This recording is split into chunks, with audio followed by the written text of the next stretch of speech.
Eric Carvajal here with What Makes Austin, and we are set up here downtown at Run Tex.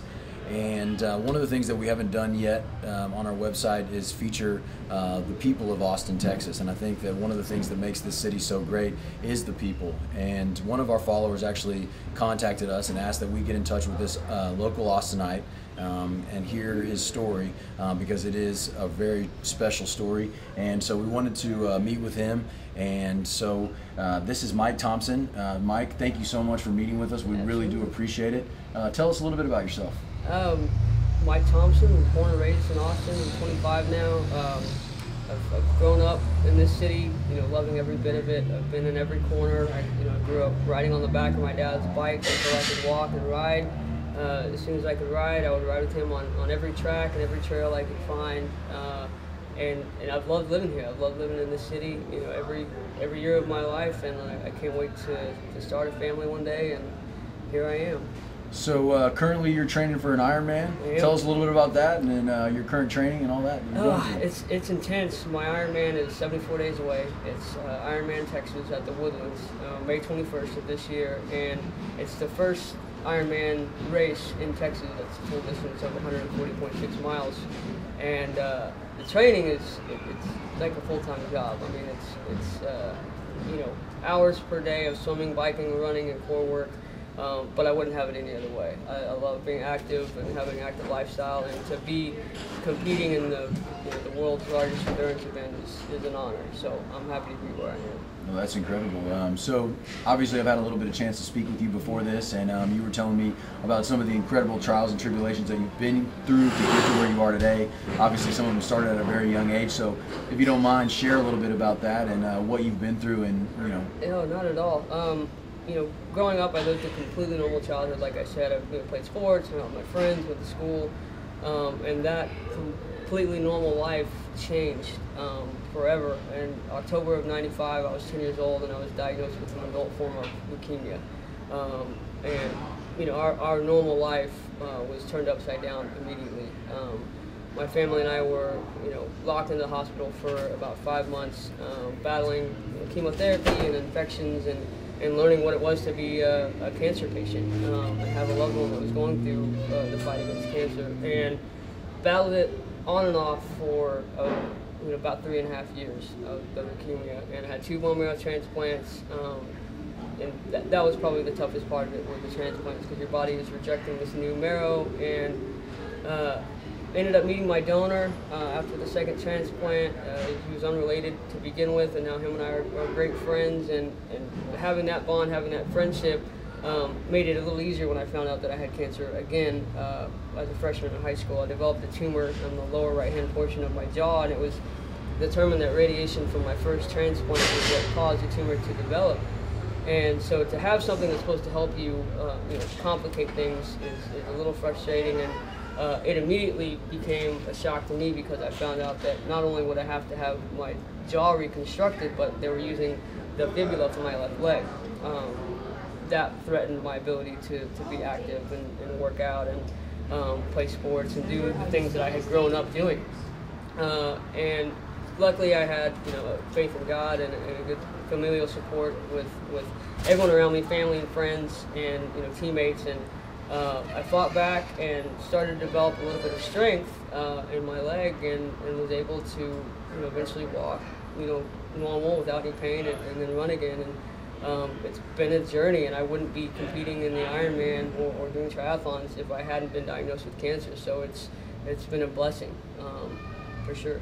And obviously you're a big-time athlete now, and so when did you first get involved with this kind of sports, and how has it helped you through this battle? It was probably in late 2008. I hadn't really been active. I was battling with chronic pain in my jaw and dealing with issues with my leg, and hadn't really approached the endurance world at all until one day I just decided it was a beautiful day outside in the fall, and I wanted to go run, and I put on this old Team in Training shirt, which is an endurance training program with the Leukemia and Lymphoma Society that my dad had competed in years back. And I thought, I can do this. I've got a bike. I can be involved with it in some way. And I called them up, and they asked that I would be the honored teammate And that's how it started. I rode in Lake Tahoe in 2009 with my donor. Came back from that trip and immediately got recruited by the triathlon team. And fitness has always been, an active lifestyle has always been a goal for me, to be out there, to kind of reach my own personal goal and give it my best.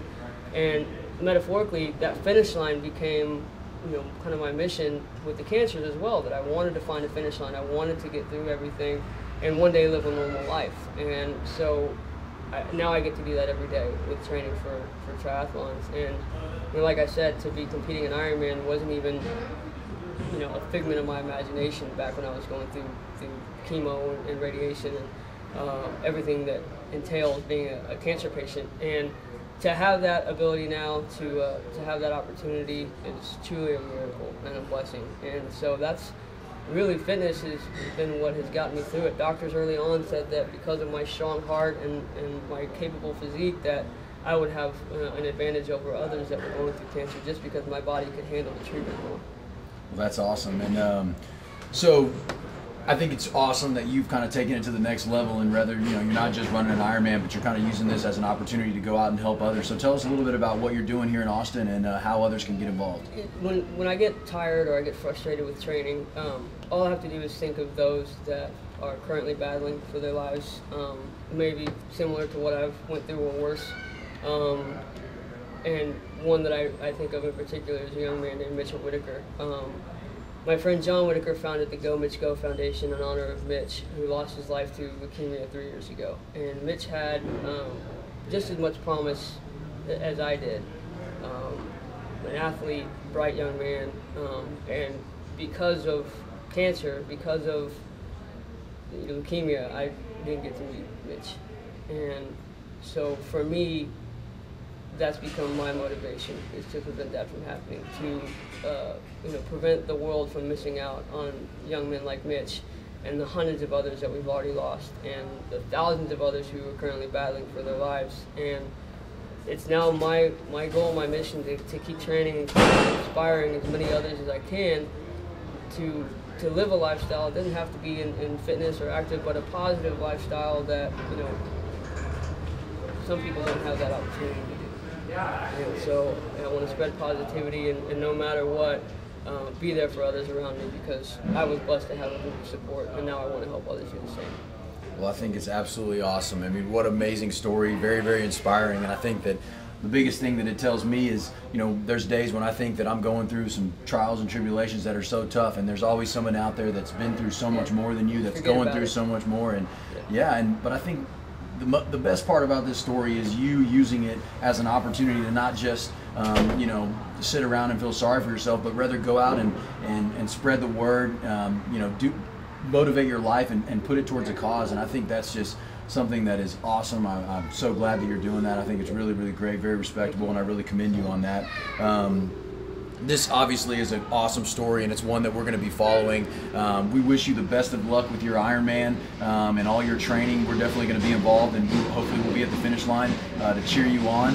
And if you want to find out more information about how you can get involved, you can visit www.ironmikey.com. We're also going to have information on our website at www.whatmakesaustin.com. Thank you so much.